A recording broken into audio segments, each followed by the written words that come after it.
Damon Matson joining us now. And Damon, I definitely had the coat on for a little bit, but then I started walking, it felt a little warm. So it's been a little mix of, I feel chilly, but I'm also warm. How do you feel, Mike? Yeah, I walked and got my lunch today for a nice little walk down the hill.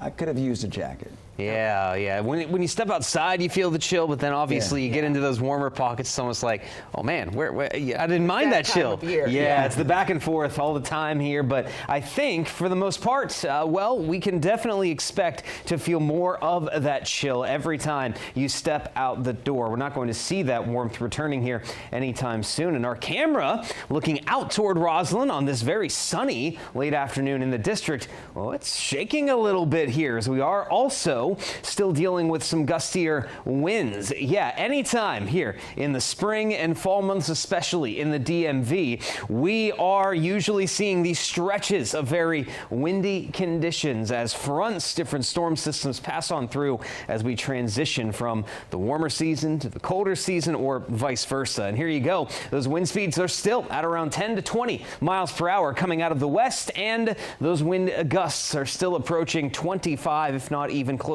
to 30 miles per hour at times. DC feeling a gust right now of 26 miles per hour. So it's that wind that's amplifying some of the chill that we are experiencing. And once again, we had that sharp divide. Now the clouds have not made it as far south today, but as you approach the Pennsylvania-Maryland line, especially north of I-70, it's mostly been a gray day out there in parts of Carroll, Frederick, Washington, Allegheny counties. But then as you drop toward DC, not many clouds to be found today. A little bit more of that sunshine was experienced thanks to the fact that the same low pressure center, the same storm system that is rotating up in Canada that has not budged, well, its reach hasn't come as far south into the DMV. So we're seeing less of that cloud cover. We're still experiencing some of those winds, and all in all, our temperatures continue to slowly but surely tick in a downward direction. Now, speaking of which, as we head into the night tonight, well, it's not going to take long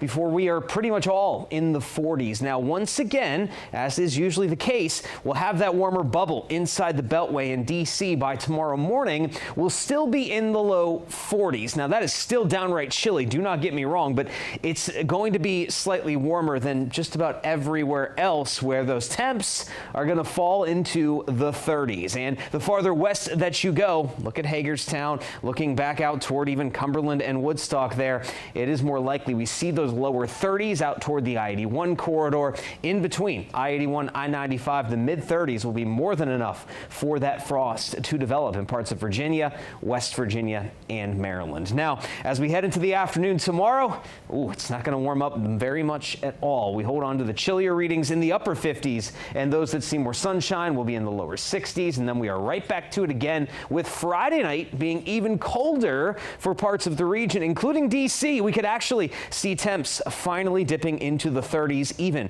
in the district. And as we head into the weekend, no major changes. Sunny, calmer, but still very chilly. But as we head toward the middle of next week, we're starting to see a little bit of a higher chance that some showers, some rain will be back in the forecast.